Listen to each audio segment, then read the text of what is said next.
Hello everyone, welcome to our sports news channel. Here you are always well informed. I ask you to subscribe, leave your like and thank you. 8 video cameras, each shooting 240 frames per second, surrounded one of the 3 courts at Overtime Elite's state-of-the-art, 103,000 square foot facility in Atlanta. 10 of the program's players, including 2 top 5 picks in the recent NBA draft, were going through what looked to be a simple shooting routine: 25 free throws, 25 mid-range jumpers, 25 three-pointers from the top of the arc. This process has occurred twice now, first in January and again in May, as part of a partnership between Overtime Elite, a professional league for 16 to 20-year-olds that serves as an alternative for Elite High School, NCAA, or the G League Ignite, and Breakaway Data, a startup that has developed a biomechanics shooting lab inspired by driveline baseball, a data-driven performance training program that has been revolutionary in that sport. Breakaway Data, which first worked with quarterbacks before expanding to other positions, had a similar setup in an ancillary gym as part of the NBA's Tech Summit in connection with the Las Vegas Summer League. Its cameras track the shooter's movements in 24 joint angles, creating thousands upon thousands of data points which are compiled in a 5-page report for each player. The reports are a multicolored collection of graphs, charts, and bullet point insights that focus on 3 aspects of shooting: the set point, lower body, shot sequencing, path of arms and hands, and release point, elbow and wrist. I thought it was very informative. Overtime Elite product Amen Thompson, drafted 4th overall by the Houston Rockets, told ESPN. Not everything works for everybody, but that data can't really be a bad thing. It can only help to get as much information as possible. I felt like that's what it gave us.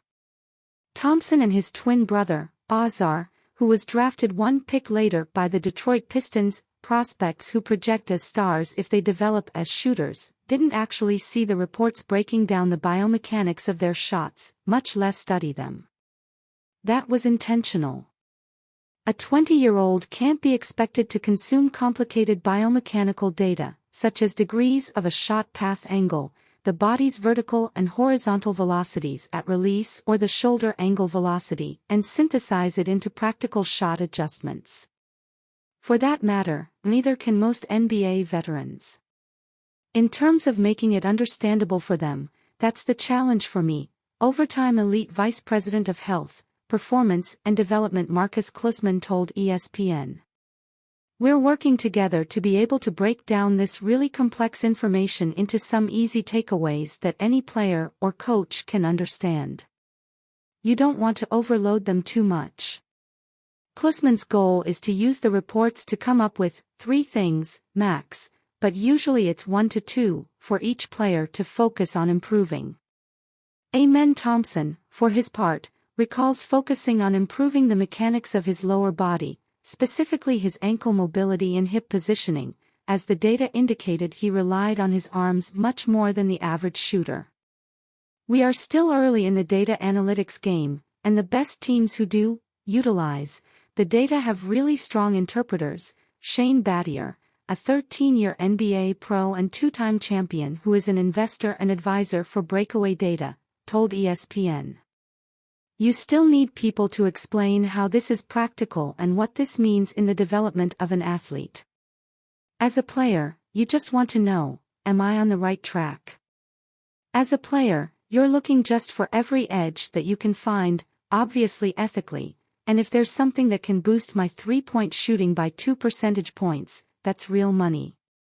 For the bottom line of a player, that makes a huge, huge, huge difference.